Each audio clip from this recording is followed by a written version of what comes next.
विश्व शांति ध्रुवम ध्रुवा, इसका मन में ध्यास लेते हुए जिन्होंने MIT विश्वविद्यालय की स्थापना की, उसी शिक्षण रूपी बीज का आज विशाल वृक्ष हम सभी देख रहे हैं। ये सब जिनकी संकल्पना से उभरा है, उनकी मेहनत, उनके तप का फल है। वो MIT शिक्षण समूह के संस्थापक अध्यक्ष, ज्ञान योगी, कर्म योगी, विश्वधर्मी प्रोफेसर डॉक्टर विश्वनाथ दा कराट सर, उनकी ही ध्येय भूमि ध्यास भूमि में आप सभी का स्वागत है। क्या आपने कभी सोचा है कि ज्ञान क्या है? ज्ञान का सही अर्थ क्या है? ज्ञान कितने प्रकार का होता है? श्रीमद् भगवत गीता में ज्ञान के बारे में क्या लिखा है? तो आइए इस एपिसोड और डॉक्टर संजय उपाध्याय सर के जरिए जानते हैं कि क्या होता है ज्ञान। हम बात कर रहे थे पिछले एपिसोड में, संत ज्ञानेश्वर जी ने ज्ञान की दिवाली ऐसा संदर्भ दिया हुआ है। और ये ज्ञान की दिवाली क्या है, ये ज्ञान क्या है? श्रीमद् भगवत गीता में ज्ञान के बारे में बहुत अच्छा लिखा है। लगातार 2 श्लोक ऐसे हैं जो ज्ञान के बारे में क्या होना चाहिए इस पर मार्गदर्शन करते हैं। चौथे अध्याय में 38वां श्लोक है, जिसमें लिखा है कि नहि ज्ञानेन सदृशम पवित्रम यह विद्यते। मुझे लगता है कि ये जो वाक्य है वो बहुत महत्वपूर्ण वाक्य है भगवद गीता में। और विश्वधर्मी डॉक्टर विश्वनाथ कराड़ की जो किताब है, उस किताब में भी एक सीक्रेट करके इस वाक्य को लोगों के सामने लाया हुआ है। क्या है पूरा श्लोक?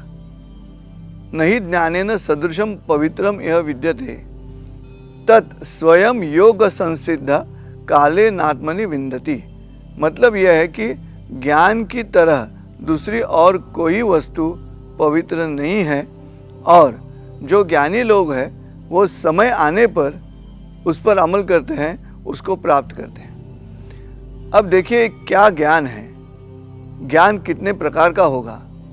मुझे ऐसा लगता है कि ज्ञान के बारे में अगर हम सोचते हैं तो उसके 3 प्रमुख अंग हैं। जो पहला ज्ञान है, मैं उसे जन्मजात ज्ञान कहता हूँ। इसका मतलब यह है, जैसे मनुष्य का जन्म होता है, एक ज्ञान तो उसके पास पहले से ही रहता है।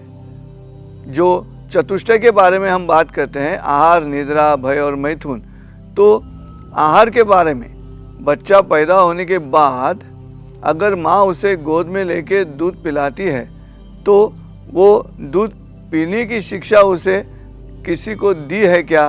तो नहीं, वो स्वयंभू है, वो जन्मजात है।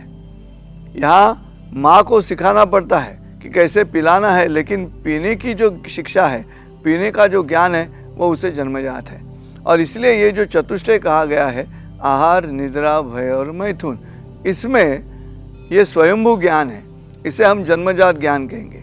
और इस ज्ञान की जो बुद्धि है उसे मेधा कहा गया है। और इसलिए ये जो मेधा है, ये मेधा ज्ञान का एक स्वरूप है, लेकिन वो सिर्फ मनुष्य का जो जीवन है, वो जीने के लिए जो चाहिए उसी के बारे में बात करती है। दूसरी जो बुद्धि है उसे प्रज्ञा कहा गया है। और ये जो प्रज्ञा है, ये मनुष्य की बुद्धि है, ये प्राणी की बुद्धि नहीं है। प्राणी की जो बुद्धि है, जो प्रेरणा पे चलती है, वो है मेधा, लेकिन जो मनुष्य की बुद्धि है उसे कहते हैं प्रज्ञा।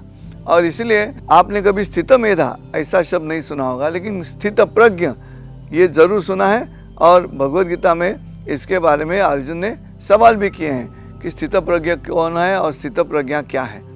कहने का मतलब ये रहा कि ये जो 3 प्रमुख अंग है ज्ञान के, उसमें से पहला जो है वो जन्मजात है, जो मनुष्य को हर जीव मात्र के पास जैसे ही जन्म लेता है वो ज्ञान वहाँ पे उपस्थित होता है। भय है, भय भी एक स्वरूप है कि जो मृत्यु तक आपके साथ यात्रा करता है।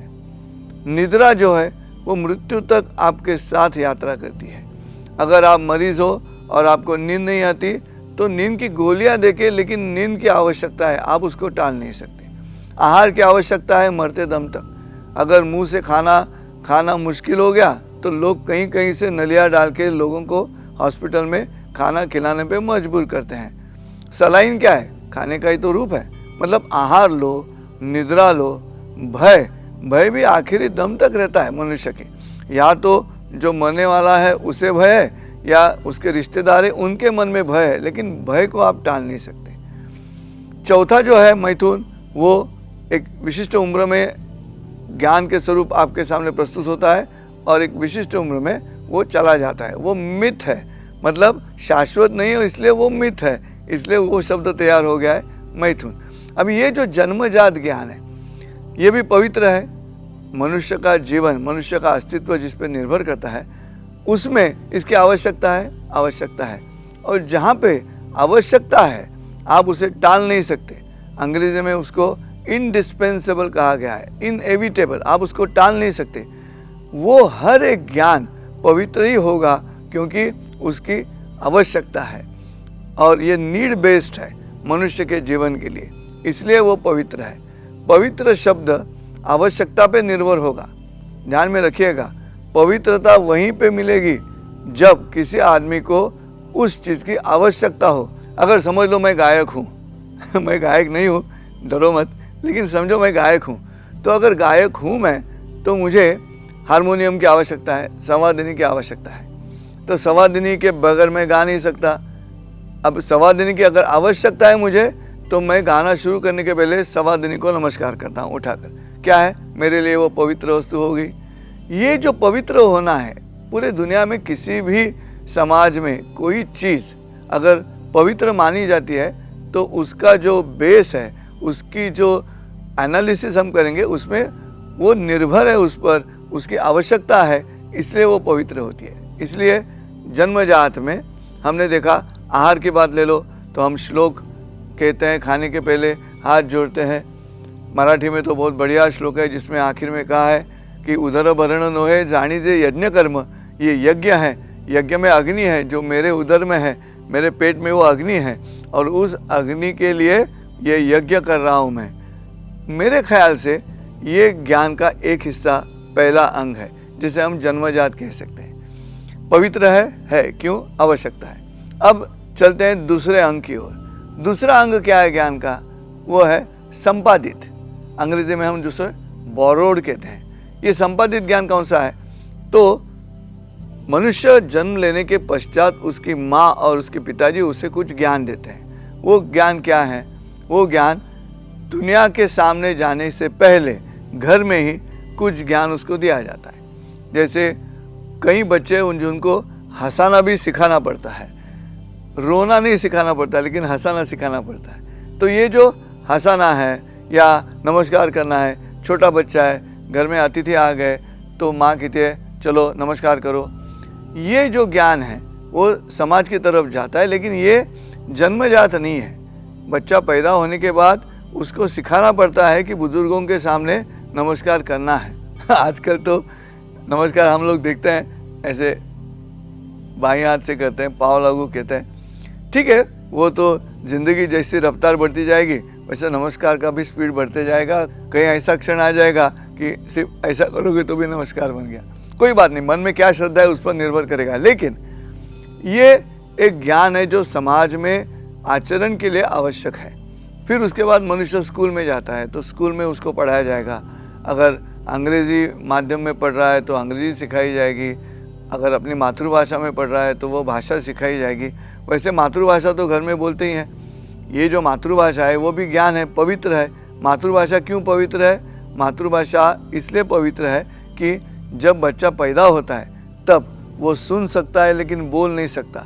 ये जो समय है उसके ज़िंदगी में, पैदा होने के बाद जब तक वो बोल नहीं पाता तब तक का जो काल है, उस काल में वो सुन सकता है और उस समय उसके कानों पे जो भाषा जाती है वो उसकी मातृभाषा होती है। और वही भाषा है दर्शकों जो स्फूर्ति, प्रेरणा, सांत्वन, ये सभी भावनाओं को लेकर उस बच्चे के कानों में अंदर जाती है और उसके दिल में समा जाती है।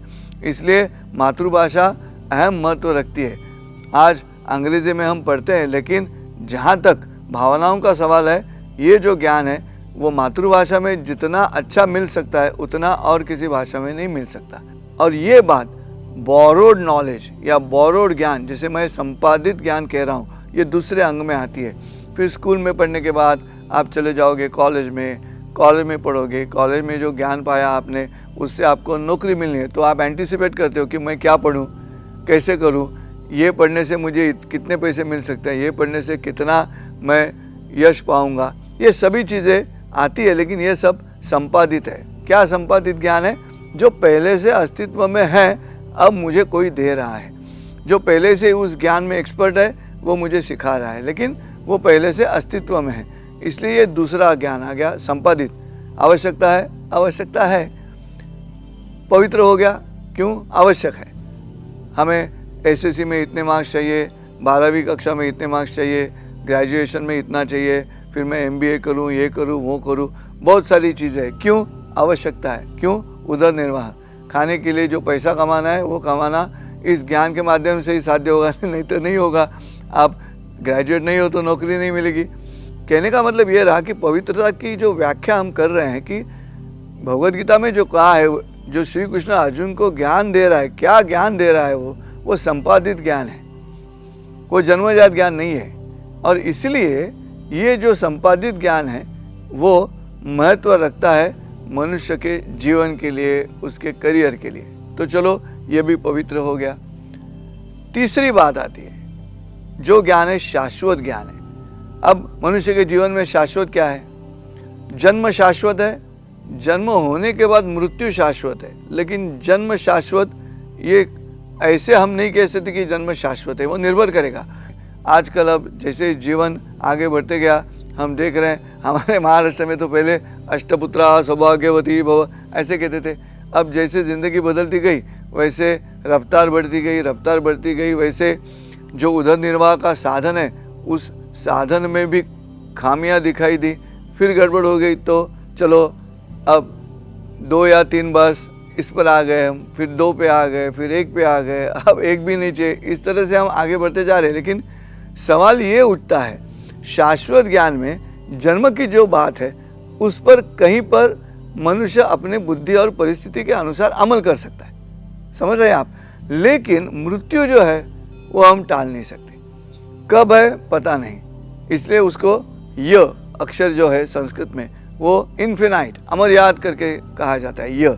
और निश्चित अक्षर कौन सा है? जो म है। जैसे हम बात करते हैं ना, तो य और फिर मुख बंद करते समय म, ये आ जाएगा और इससे ये यम बनता है। ये यम देवता है जो मृत्यु की देवता है। कैसे तैयार होगी? तो य से शुरुआत होगी। अभी मैं आपके सामने प्रवचन कर रहा हूँ, मुझे पता है कि कितने साल जीऊँगा मैं? नहीं पता है। मतलब मैं कितने में साल बोल सकता हूँ? तो ये य हो गया। अब लेकिन मृत्यु निश्चित है, शाश्वत है, शाश्वत है, तो वहाँ पे म आ गया और यम तैयार हो गया।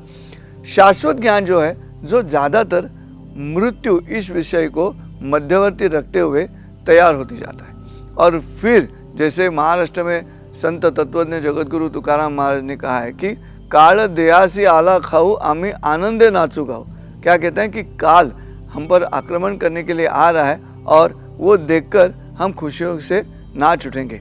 इसका मतलब ये जो शाश्वत ज्ञान है उसकी परिपूर्णता संत तुकाराम जी को हुई है, इसलिए वो देख सकते हैं स्थित प्रज्ञ के तौर पे, मृत्यु की तरफ भी देख सकते हैं। ज्ञान से ज़्यादा इस जीवन में कोई वस्तु पवित्र नहीं है। आज के युग में ज्ञान जिसके पास है वही सर्वश्रेष्ठ है। इस भाग में हमने यह भी देखा और यह सुना है कि कैसे मातृभाषा को भी पवित्र कहा गया है। मैं आशा करती हूँ इस भाग के माध्यम से आपने यह सीख अपने जीवन में अमल की होगी। ऐसे ही मिलते हैं अगले एपिसोड में एक नए विषय के साथ। तब तक के लिए धन्यवाद।